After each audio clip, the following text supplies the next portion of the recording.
Well, Frederic, how would you assess the day? You've done option benefit number one, which is outscore Mercedes today. Yeah, for sure, but the target was also to finish on the podium. That I think Charles did a strong race, very good fight at the beginning, but we were overheating a little bit the tires at this stage, and we were not that far away of the McLaren. We are 5 seconds behind, or I don't know what, but Max was flying all over the race, and congratulations to them. And very good after making a lot of space, a lot of moves early on in the first stint. Some great result for Lewis as well. Yeah, he came back. That with the penalty was starting in the middle of the pack. That he had a very strong first stint, able to come back on Russell. We play a little game at the end to try to have a tire advantage, but the deck was too low, and but it was the only way for us to try to overtake Russell, but with Lewis. But it was a very good race, and I'm very pleased for him because that he had a tough time in July, and he's back into the pace. He had a good weekend, good mood, good approach, and I think it will help for the rest. See you in Azerbaijan. Thank you very much, Fred. I think, Baku is a track I love, which I've been very strong in the past, but then again, coming the race, it's a track where it's also very easy to overtake, and if you don't have the race pace in the race, you can definitely feel it, so that's going to be tricky. But then you've got Singapore, where qualifying is very important, and then the race is more difficult to overtake, and I love this track as well. So I think Singapore, maybe Baku and Las Vegas are the 3 tracks that maybe we are a bit closer to win a race, but that doesn't mean we go there in 2 favorites. I think we still go there as 3rd favorites. If Red Bull struggles for a reason or another, maybe second, 4th, but never the first one. So it's always going to be quite uphill and difficult. Thank you very much. Thanks, Show. That's up P6. Solid job out there. Good comeback.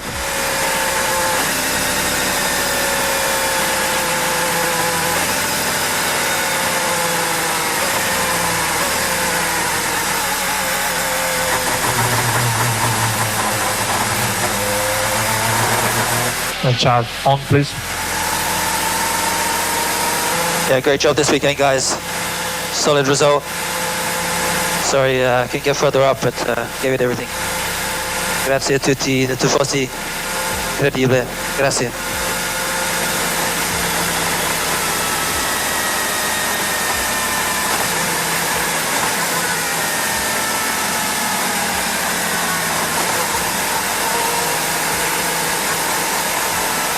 Yeah, thank you.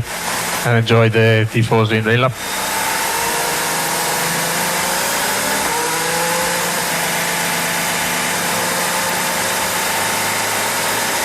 Mega effort in the pit stops, guys. Yeah, that was awesome. Really appreciate your hard work. How can Ferrari, running at home with 2 world-class drivers like Hamilton and Leclerc, and with a car adapted specifically for Monza, have finished outside the podium? For Lewis Hamilton, this was no other great prize. It was his first appearance in Monza as a Ferrari pilot, and not anyone. He carried the weight of the story on his shoulders, the anxiety of millions who hope to see a 7-time world champion return the glory to the Scuderia in his own sacred garden. His decision to leave Mercedes, the team with which he built an era, to embrace Maranello's challenge was interpreted by many as his last great act of courage, but also as a risky bet. Monza was the perfect setting to test that decision. And on the other side of the garage, Charles Leclerc, Ferrari's emotional heir, the Monegasco who had already savored the victory here in the past. The pilot who, although young, has become the emotional banner of the team. Running in Monza for Leclerc is not simply doing so in front of his fans. It is doing it in front of his childhood, his dreams, on every return he gave in the simulator, imagining this moment. This was his house, his temple, your duty. But there was a problem. A ghost that had been growing from the beginning of the season. Max Verstappen and Red Bull. They dominated with authority. They arrived in Monza as absolute favorites. And while the entire paddock watched if Ferrari could do something to cut that domain, the spotlights illuminated their 2 pilots with an unusual intensity, even for the standards of the F1. The context could not be more loaded. On the one hand, a car, the SF25, that arrived with promises of pure speed thanks to an aerodynamic package refined specifically for this circuit. On the other, a pair of pilots with enormous talent, but in 2 stages completely different from their relationship with the team. Hamilton, even in the process of adaptation, Leclerc demanded to the fullest as a house of the house.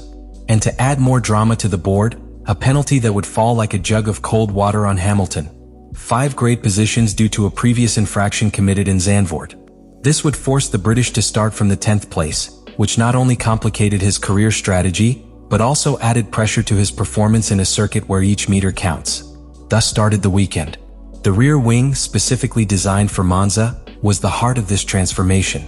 It was an extreme low-load design, which barely achieved the technical approval of the FIA just in time to be installed.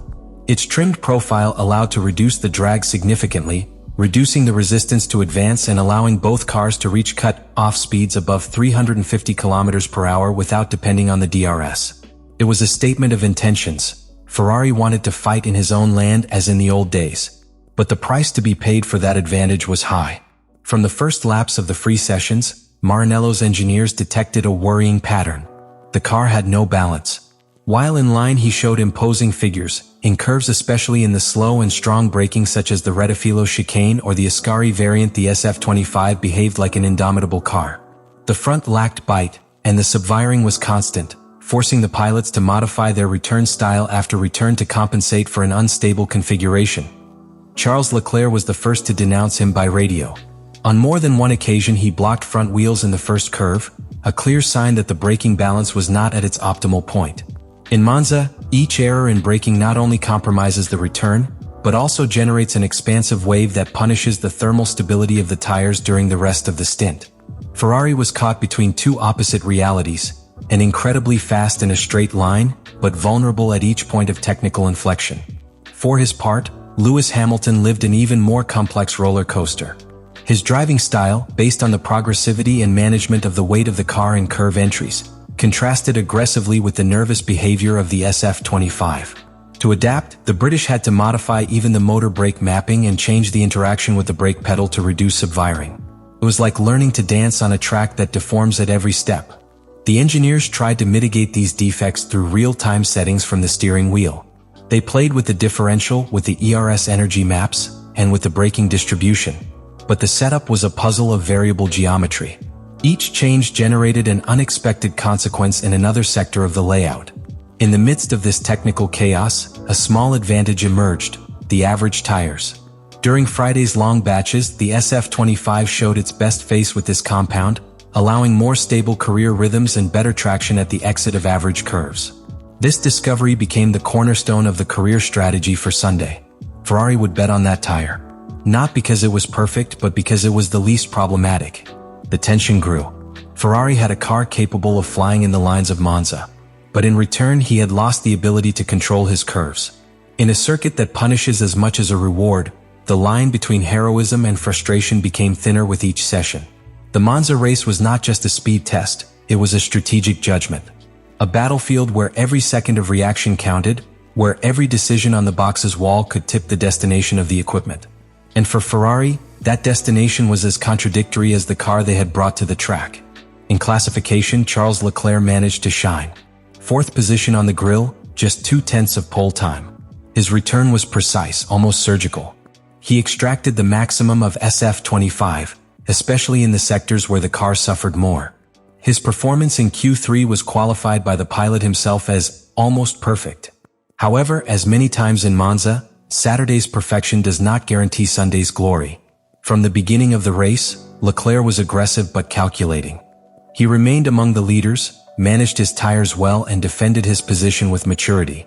But the rhythm of the SF25, although solid, was not enough to thoroughly press the McLaren, or to approach the unreal rhythm of Verstappen, who seemed to operate in another dimension.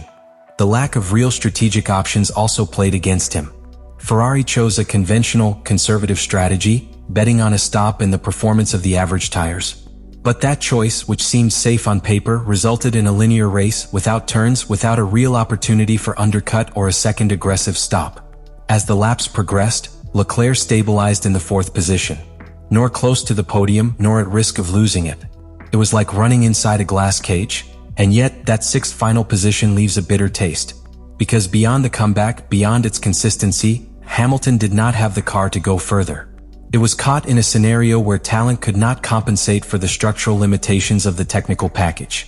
It It was a class demonstration, yes, but also a clear sign that the learning curve is not over. He himself admitted it.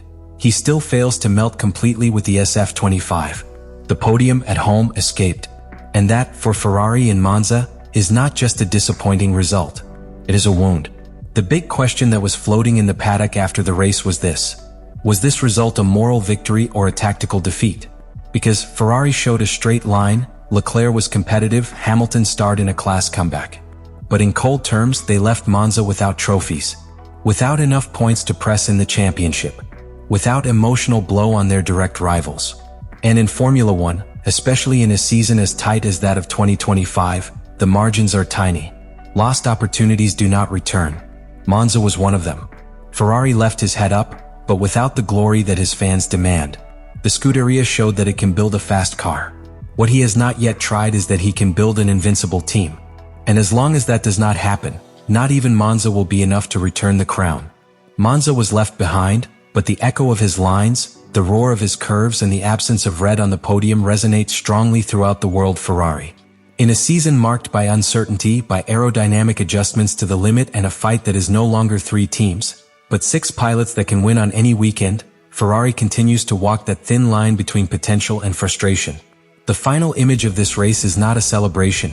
It is not a bottle of champagne stirred at the top of the podium. It is a much more subtle but powerful image. 2 pilots descending from their cars with contained expressions, knowing that they gave their best. But that was not enough. It is the gesture of Leclerc, looking towards the Tifosi tribune, knowing that their 4th position is not enough for them. It is Hamilton's face, crossing the paddock with the helmet still in his hand, in silence, assimilating that Monza did not receive it as he wanted.